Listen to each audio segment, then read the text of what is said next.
ভোটের পশ্চিমবঙ্গে রাজনৈতিক দলগুলির কাছে বড় ইস্যু হয়ে উঠেছে অনুপ্রবেশ।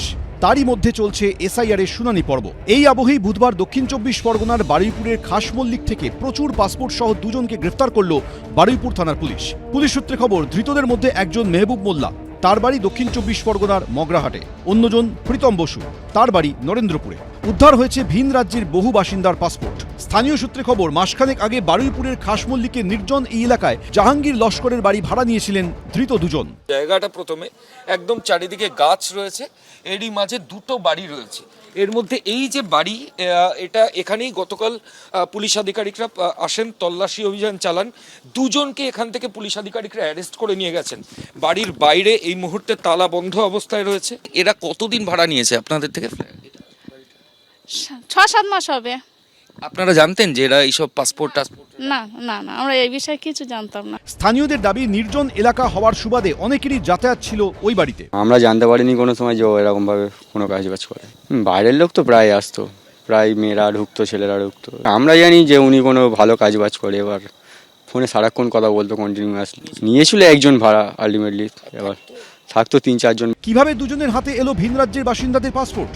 পাসপোর্টগুলি আসল না নকল? এই চক্রে আর কে বা কারা জড়িত? সম্ভবত প্রতারণার জন্য, বিদেশে পাঠানোর জন্য, ভিসা করে দেওয়ার জন্য, বিদেশে চাকরির জন্য, এরকমই বিভিন্ন টোপ দিয়ে পাসপোর্ট নিয়ে আসা হতে পারে। তবে এখনই সেই কারণ হয়েছে কিনা সেটা তদন্তকারী আধিকারিকরা পুরোপুরি স্পষ্ট করছেন না। এসআইআর কতটা উপকার করছে এটাই তার একদম জ্বলন্ত দৃষ্টান্ত, যে জাল সমস্ত পাসপোর্ট করনেওয়ালা, পরিচয়পত্র করনেওয়ালা, তাদেরকে এখন গ্রেপ্তার হচ্ছে। আর নইলে তারা মালপত্র সমেত তারা সমস্ত কিছু ফেলে দিচ্ছে। সোর্সের মধ্যে ভূত রয়েছে, অমিত শাহের দপ্তরের মধ্যে ভূত রয়েছে, বিদেশ মন্ত্রকের মধ্যে ভূত রয়েছে। সেই ভূত কারা আইডেন্টিফাই করা হোক, নইলে তো বুঝতে হবে যে এদেশে এসে অন্য দেশ থেকে এসে বহিরাগতদের পাসপোর্ট দেওয়ার পিছনে একটা চক্রান্ত চলছে, চক্র চলছে। এবং যেই চক্র এন্ডোর্স বাই ভারত সরকার মানে অমিত শাহ, নরেন্দ্র মোদী ইজ অ্যান্সারেবল। এদিন ধৃতদের বারুইপুর মহকুমা আদালতে তোলা হলে 4 দিনের পুলিশ হেফাজতের নির্দেশ দেন বিচারক। ময়ূর ঠাকুর চক্রবর্তী, রঞ্জিত হালদার, মুন্না আগরওয়াল, এবিপি আনন্দ। এসআইআর এর শুনানি পর্ব চলছে। এই পরিস্থিতিতে নির্বাচন কমিশন জানিয়ে দিল, এসআইআর এর প্রামাণ্য নথি হিসেবে 2010 সালের পর দেওয়া কোনো ওবিসি সার্টিফিকেট ব্যবহার করা যাবে না। তৃণমূলের সরকারের আমলে দেওয়া সমস্ত ওবিসি শংসাপত্র অবৈধ বলে জানিয়েছিল কলকাতা হাইকোর্ট। 2024-এর 22শে মে বিচারপতি তপব্রত চক্রবর্তী ও বিচারপতি রাজাশেখর মান্থার বেঞ্চ 2010 সাল থেকে দেওয়া সমস্ত ওবিসি সার্টিফিকেট বাতিলের নির্দেশ দেয়।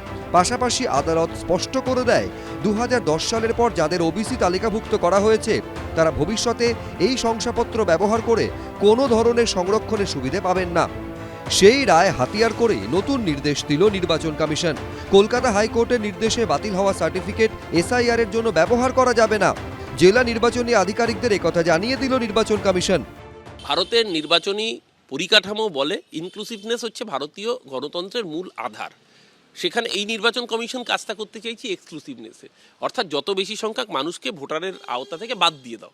এসআইআর একটা অসভ্যতামি ছাড়া কিছুই না। বিজেপির হয়ে দালালি করার জন্য নির্বাচন কমিশন এই কাজ করছে, তার বিভিন্ন অছিলায়। তারই একটা অজুহাত হচ্ছে এই ওবিসি সংক্রান্ত সার্টিফিকেট। এদের উদ্দেশ্য হচ্ছে সংখ্যালঘুদের হয়রানি করা, সংখ্যালঘুদের নাম বাতিল করা। তৃণমূল কংগ্রেস ওবিসির নামে একদল মুসলমান সম্প্রদায়ের লোককে ওবিসি বানিয়ে ঢুকিয়ে দিয়েছিল এবং তাদের রাতারাতি কার্ডও ইস্যু করে দিয়েছিল। কলকাতা হাইকোর্ট সেই তালিকা আগেই বাতিল করে দিয়েছিল। অতএব হাইকোর্ট যে পরিষ্কার আদেশ দিয়েছে ইলেকশন কমিশনকে, সেই আদেশ বর্ণে বর্ণে কার্যকর করার জন্য ইলেকশন কমিশন তৎপর রয়েছে এবং আমরা এই আদেশকে স্বাগত জানাচ্ছি। নির্বাচন কমিশনের নতুন নির্দেশিকা নিয়ে রাজনৈতিক আকচি তুঙ্গে উঠেছে। রুমা পাল, সৌমিত্র রায়, শিবাশিস মৌলিকের রিপোর্ট, এবিপি আনন্দ। এবিপি আনন্দ, এগিয়ে থাকে, এগিয়ে রাখে।